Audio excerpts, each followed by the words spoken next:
Hi Pisces! Welcome to Pandora Astrology's monthly horoscope for February of 2020.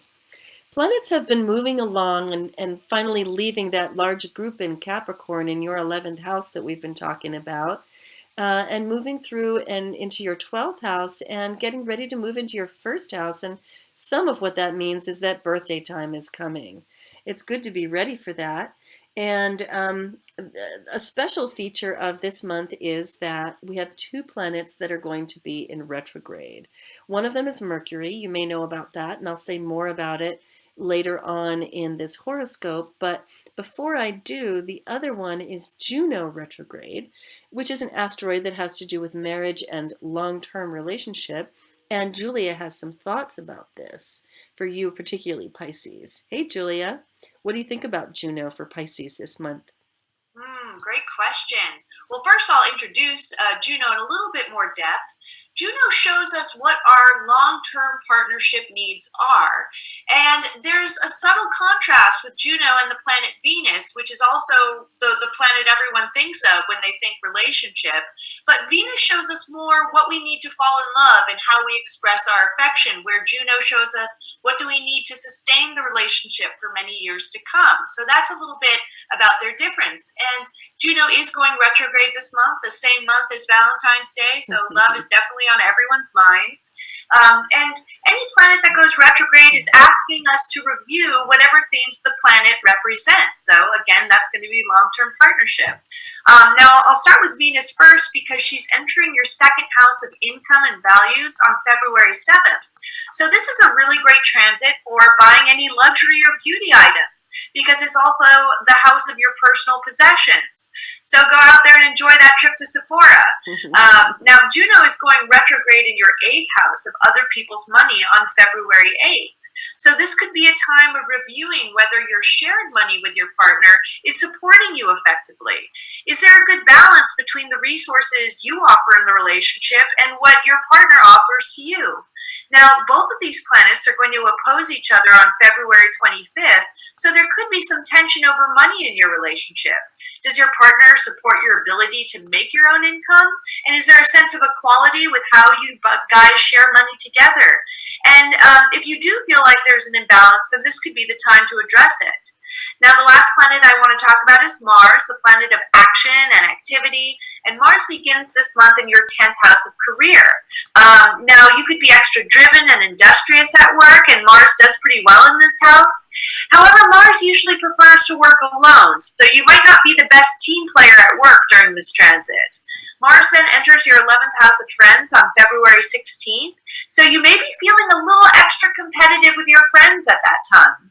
So try to use this energy to work with your friends on a common group effort, or else it could lead to some conflict, because Mars can go both ways. And what's going on with the lunations this month, Jamie?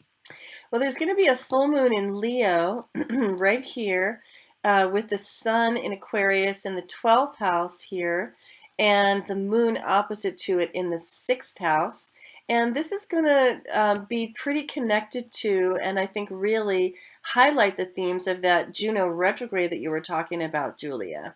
So you were talking about Juno falling in the 8th house and bringing up a lot of themes about sharing. And those sharing themes, they can cover finances, but they can also cover other intimate topics, most particularly sexuality. Because one of the things that we share in a long-term committed relationship is our bodies. And that impacts our health and our feeling of intimate relating in the connection that's there. So this moon is going to also bring in into that some themes of service, spiritual service versus physical service.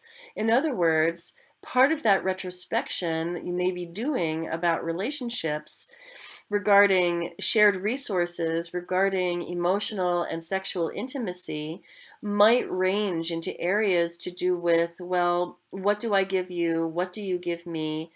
Who serves who more? And does it feel like a fair exchange? Even when the exchange is not apples to apples, but apples to oranges. But, to be frank, who wants to trade apples for apples anyway? So it's a matter of values, right? Do you value what your partner gives you Does your partner value what you give them? Does it feel like a fair and harmonious exchange? And if you renegotiate it, can it be even better? So I think that the moon is going to bring up some of those themes pretty strongly. So February 8th is going to be a really big day for that, and it could be quite emotional. So go into it ready to avoid directions that will lead to stubbornness and entrenchment.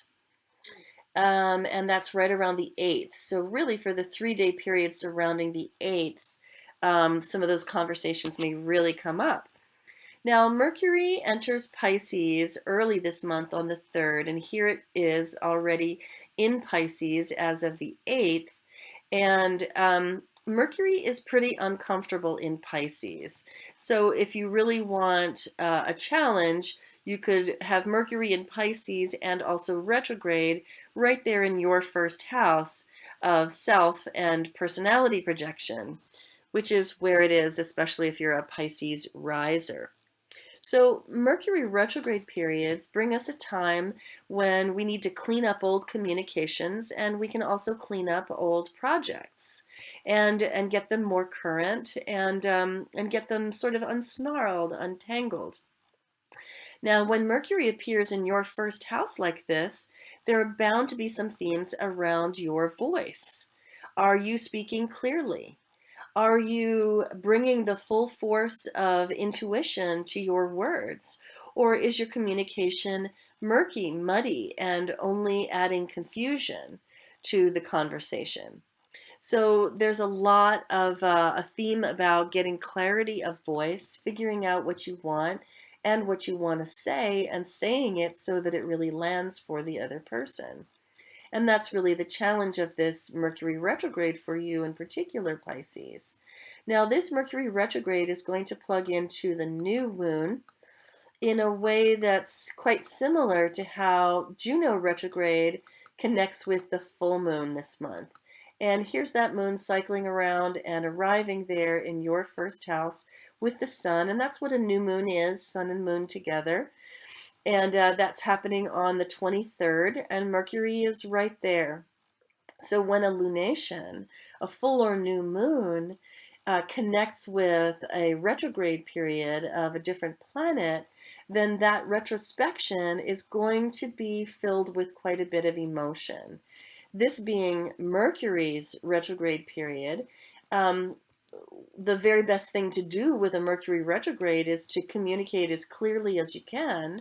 And when that Mercury retrograde period falls in Pisces, it may be extra work to communicate clearly, but very worth doing. And bringing in loads of compassion and intuition is really, really helpful. And then when you throw in a new moon, there can be a lot of emotions up around that. So even though Mercury retrograde is going on for the whole second half of the month and into next month as well, we may find that the most emotional part of Mercury retrograde is the 3 days surrounding this particular new moon, which is peaking on February 23rd. Now, there's one more thing I want to let you know about, which I think is pretty exciting, and particularly I think is exciting for the Pisces folks of the world, whether your sun is in Pisces or you have Pisces rising, and that is that Jupiter and Neptune are coming into a super fantastic sextile this month, and that happens on February 20th. And it's not an isolated event, it's really the beginning of a thing that's going on all year. And if you haven't heard about this, you really should check out the video that we made about it, which is in our 2020 news playlist, because when these two planets get together, some really wonderful, charmed, magical things can happen. That it's like angels looking over your shoulder. And this is because Jupiter is a planet of luck and opportunity and confidence and enthusiasm, while Neptune is a planet of dreams and visions and unseen possibilities that have not come into existence yet. So when these two planets get together and cooperate, you get a lot of enthusiasm and hope about bringing those visions to pass. And if there ever was a visionary person, Pisces, of course, it's you. So having Jupiter supporting your ruling planet, Neptune, is only a good. So definitely check out that other video about it so that you can be ready to just reap all the goodness from this possible. Now, if you wanted a reading this month, I would definitely say that it's time for your birthday reading if you haven't scheduled it yet. It's great to have your birthday reading before your birthday actually happens so that you can really be ready to, set resolutions for your personal new year that are in alignment with what the cosmos is already going to be doing for you. So if you want that, you might want to contact us as soon as possible and get the solar return birthday reading. I really recommend it. I think that's all we have for you today, Pisces. I hope you enjoyed it. We certainly enjoyed making it for you. You will find our horoscopes organized into playlists on our YouTube channel, Pandora Astrology, and also posted on our website, pandoraastrology.com/horoscope. And until next month, happy birthday, and we'll see you around the cosmos. Bye.